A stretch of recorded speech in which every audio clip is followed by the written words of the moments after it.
Dear student, आज का topic है आइडियल करंट सोर्स और प्रैक्टिकल करंट सोर्स।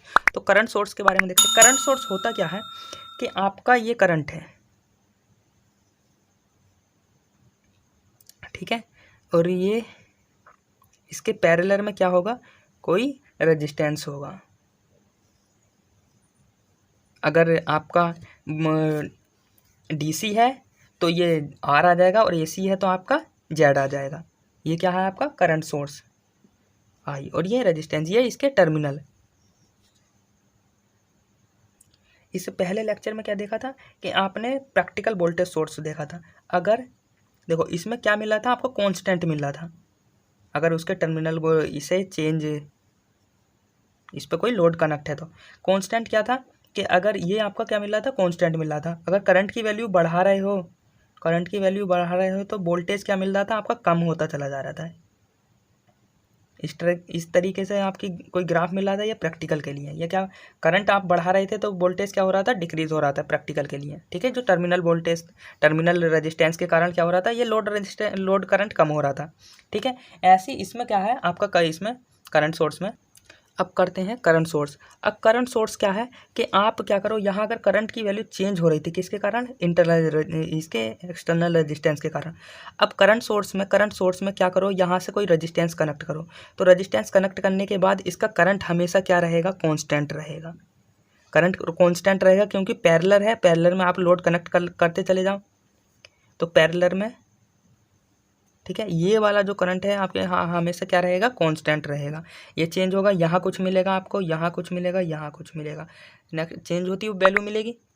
तो ये रेजिस्टेंस आप कितना भी चेंज करो तो ये करंट आपको क्या मिलेगी, सेम रहेगी। अगर मान लीजिए देखो यहाँ से है, यहाँ ये करंट सोर्स और ये इसका इंटरनल रेजिस्टेंस और ये लोड रेजिस्टेंस। अब लोड रेजिस्टेंस यहाँ है ना, मान लीजिए ये लोड रेजिस्टेंस है, इसकी वैल्यू कितनी है, 5 to 10। अब ओम है, अब यहाँ से 5 to ओम कितनी भी बार चेंज करो, यहाँ टर्मिनल जो मिलेगा, यहाँ करंट वो क्या मिलेगा, हर बार सेम ही मिलेगा, चेंज नहीं होगा। मगर वोल्टेज सोर्स में क्या हो रहा था, यहाँ चेंज हो रहा था, ठीक है। इसी के बारे में हम देखने वाले हैं आइडियल करंट सोर्स। तो आइडियल करंट सोर्स क्या होता है, ऐसा सोर्स होता है जो लोड इम्पीडेंस के प्रत्येक मान पर लोड को कांस्टेंट करंट प्रदान करता है ना। ये क्या है आपका करंट सोर्स, ठीक है। तो करंट सोर्स क्या, जो इम्पीडेंस, लोड इम्पीडेंस, यहाँ कुछ भी इम्पीडेंस लगा होगा तो इम्पीडेंस के कोई सा ही मान लगा लो, वहाँ क्या आएगी, यहाँ कांस्टेंट करंट आपको मिलने वाली है। दूसरा, आइडियल करंट सोर्स की इंटरनल इम्पीडेंस क्या होती है, आपकी इनफाइनाइट होती है। जो ये इसकी वैल्यू होती है जेड एस की, वो क्या होती है, आपकी इनफाइनाइट। तो इनफाइनाइट कहने का मतलब क्या हो गया कि जो आपका लोड है, ये क्या है, आई एस, ठीक है। और यहाँ से ये टर्मिनल वोल्टेज नहीं, टर्मिनल बी, जो यहाँ के इम्पीडेंस है, ठीक है, उसकी वैल्यू कैसी होगी, इनफाइनाइट का मतलब क्या है, ओपन सर्किट, इनफाइनाइट। तो यहाँ जेड एस कितना होगा, इनफाइनाइट। तो यहाँ इनफाइनाइट का मतलब लिख लो, इनफाइनाइट का मतलब क्या होता है, ओपन। और जीरो का मतलब क्या होता है, अगर जीरो रेजिस्टेंस है तो क्लोज्ड, ठीक है। तो ओपन सर्किट का मतलब यहाँ कुछ भी रेजिस्टेंस नहीं है, तो यहाँ कोई वोल्टेज करंट आएगी नहीं, करंट नहीं आएगी, तो सारी की सारी करंट आई एस यहाँ मिलेगी आपको लोड को। यही रहता है आपका आइडियल। बट अब इसका ग्राफिकल रिप्रेजेंटेशन देखोगे, यहाँ अगली हेडिंग ग्राफिकल रिप्रेजेंटेशन, ठीक है। ग्राफिकल रिप्रेजेंटेशन यहाँ देखो, ये कितना रहेगा आपका इम्पीडेंस, लोड इम्पीडेंस, और ये क्या रहेगी, लोड करंट आई एल। तो जो इसकी वैल्यू रहेगी वो क्या रहेगी, आपकी कांस्टेंट। अभी देखिए जब क्या है, रेजिस्टेंस आपका क्या है, इनफाइनाइट है, तो इनफाइनाइट का मतलब कौन, आपका जीरो, ये ओपन सर्किट का मतलब सारी करंट कहाँ मिलेगी, आपकी यहाँ। तो ये कैसी रहेगी आपकी, कांस्टेंट। कौन सी है ये, आइडियल, ठीक है। इसके बाद देखने वाले हैं हम प्रैक्टिकल। अब किसकी बात कर रहे हैं, प्रैक्टिकल सोर्स। तो प्रैक्टिकल करंट सोर्स क्या रहता है, प्रैक्टिकल करंट सोर्स में जो इंटरनल रेजिस्टेंस रहेगा उस वो क्या रहेगा, उसकी वैल्यू क्या रहेगी, हाई रहेगी। जो अभी आप आइडियल पढ़े थे उसमें क्या थी, उसकी वैल्यू इनफाइनाइट थी। इनफाइनाइट की वजह से कैसा बनना था आपका, ओपन सर्किट हो रहा था। अब जब हाई है तो हाई बहुत हाई है, क्या है, बहुत हाई है। तो हाई का मतलब क्या है कि कुछ ना कुछ तो वैल्यू है उसकी, अगर वैल्यू है तो कुछ वैल्यू भी निकलेगी, कुछ करंट की वैल्यू भी निकलेगी, जो आपका करंट कम होगा तो उसी, बट क्या होगा, बहुत ही कम, थोड़ा सा कम होगा, जिसकी वजह से इसकी वैल्यू लगभग कांस्टेंट के बराबर ही रहती है। तो ये आपका क्या है,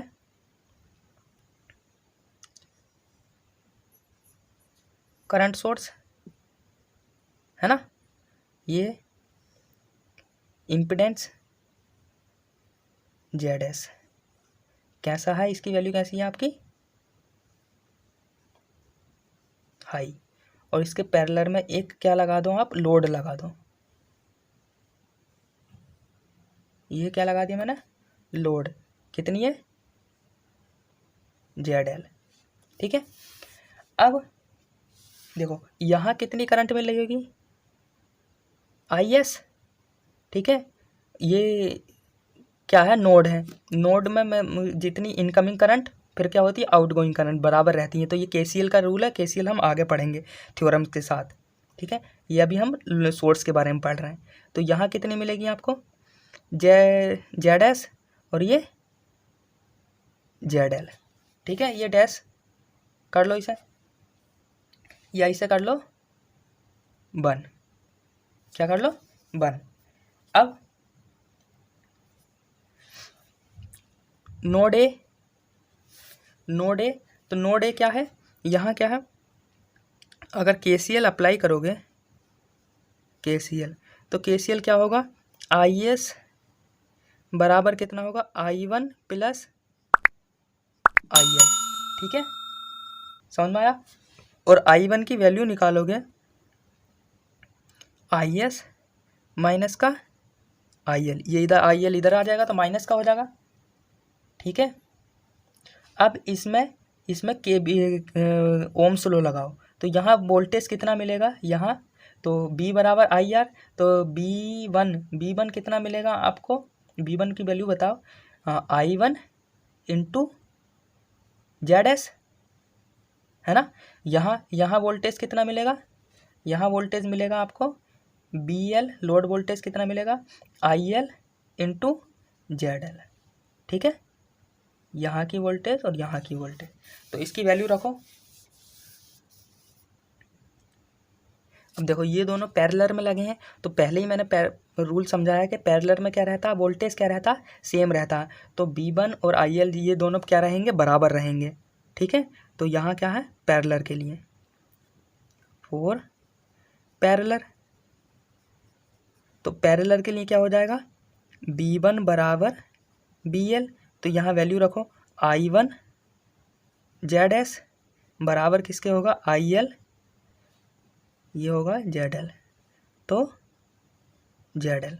ठीक है, आई एल की वैल्यू कितनी है, ये आई एल की वैल्यू कितनी है, आई एस माइनस का I L into Z S, और ये आई एल और जेड एल, इसमें मल्टीप्लाई करो, I S into Z S minus I L into Z S बराबर आई एल जेड एल। ठीक है, यहाँ से ये आई एल इधर ले जाओ, आई एल इधर ले जाओ, तो क्या आ जाएगा, आई एस जेड एस कितना हो जाएगा, I L Z L plus I L और जेड एस, है ना। तो कितना आ जाएगा, I S into Z S, और ये कितना हो जाएगा, आई एल कॉमन ले लो, आई एल कॉमन, और यहाँ से क्या आ जाएगा आपका, Z L plus Z S. तो आई एल की वैल्यू कितनी मिलेगी आपको, आई एल की वैल्यू मिलेगी लोड करंट की Z S upon Z L plus Z S into Z S, यही वैल्यू मिलेगी। देखो इसे ख़त्म करो, अब देखो यहाँ से देखो जेड एस को क्रॉस करना चाहें तो आई एल जेड एस या जेड एस, यहाँ से करो जेड एस कॉमन ले लो, यहाँ क्या बचेगा Z L upon Z S plus 1 into ये आपका आई एस होगा। ठीक है, अब देखो यहाँ से अगर इसे काट दोगे या अंदर मल्टीप्लाई करोगे तो क्या बचेगा जेड एल, इससे ये कट जाएगा और Z L plus Z S, तो इससे ये कैंसिल, तो अब क्या बचेगा आई एल बराबर कितना होगा 1/1 plus Z L into Z S और इंटू आई एस। ठीक है, अब क्या कहा था कि इसकी वैल्यू बहुत हाई है। जब हाई वैल्यू है तो हाई वैल्यू का मतलब क्या है प्रैक्टिकल के लिए, फॉर प्रैक्टिकल तो के लिए क्या होता है Z S very very high. अब जब हाई है तो आई एल कितना होगा आपका बताओ मुझे, आई एल क्या होगा, जो आई एल की वैल्यू होगी क्या मिलेगी आपको हाई। तो अगर ये आपका हाई है और हाई से जब किसी में ये तो इससे कम होगा तो इसमें जब भाग करोगे तो और कम होने का मतलब क्या है ये कम वैल्यू पॉइंट में बस क्या होगी बहुत कम होगी, तो कम होने का मतलब 0.00009, तो ये क्या रहेगा बनी, तो बनी रहेगा तो ये कितना होगा आई एस। तो आई एल क्या हो जाएगा लगभग में किसके बराबर हो जाएगा आपका कि इसकी वैल्यू क्या मिलेगी थोड़ी ज़्यादा मिलेगी, है ना, क्या मिलेगी आई एल से ज़्यादा। अब जब ये ग्रेटर देन है तो इसे मैं क्या लिख सकता हूँ आई एस लगभग में आई एल के बराबर। अब ग्राफिकल रिप्रेजेंटेशन से समझो, ग्राफिकल रिप्रेजेंटेशन से